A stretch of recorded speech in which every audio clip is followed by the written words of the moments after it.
2016 онд СМ-ийн уулзалт болох учиртай олон улсын дээд хэмжээний уулзалтын аюулгүй байдлыг хангах үүрэг хууль зүйн яамны харьяа байгууллагуудад оногдно. СМ-ийн бэлтгэл ажилтай холбоотой салбарын агентлагуудад техник, технологи, хангамжийн шинжилэл хийх шаардлагатай болсон юм а.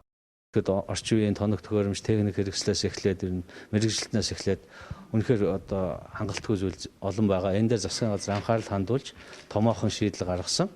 Тэгээд 40 гаруй сая Америк доллараар бол бид энэ 9 агентлагийн нэг 5 агентлагийн гол одоо толгомцсон асуудлыг шийднэ. Салбар агентлагуудад өгсөн жанжин шугамар цагдаагийн байгууллагын нийт алба хаагчид харилцаанд анхаарах юм. Хууль зүйн сайдын чихэн цагдаагийн алба хаагчдын харилцаа ёс зүйтэй холбоотой гомдол их хэрсэн гинэ. Гомдол иргэдийн эрүүл маргааны дунд өхөмдөх эсвэл одоо төвчээр алдах гэдэг юм уу иймэрхүү одоо зүйл байгаа ч гэсэн анхаарал татсан зарим юмдаар үнэхээр одоо харилцаан дээр эргэлт гарч чадахгүй байна. Онц шаардлагагүй газар хүмүүсийг загнадаг уртлаас нь гомдол гаргаж байгаа хүмүүсийг би ажиллаа мэджээ чи хоошоо явал юу ч гэдгийг хүнтэй харилцаан дээр одоо эргэлт гаргасан ийм жил болох хэрэгтэй байна.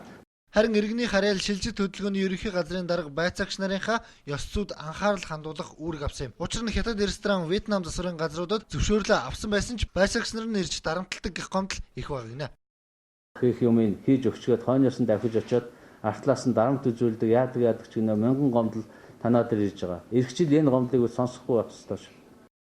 Энэ жил Монголын хууль хяналтын байгууллагуудын хувьд том сорилт болсон жил. Учир нь дэлхийд дахинд алан хядлага зөрчилдөөн ихссэн байгаа гэдгийг салбарын сайд онцоллоо.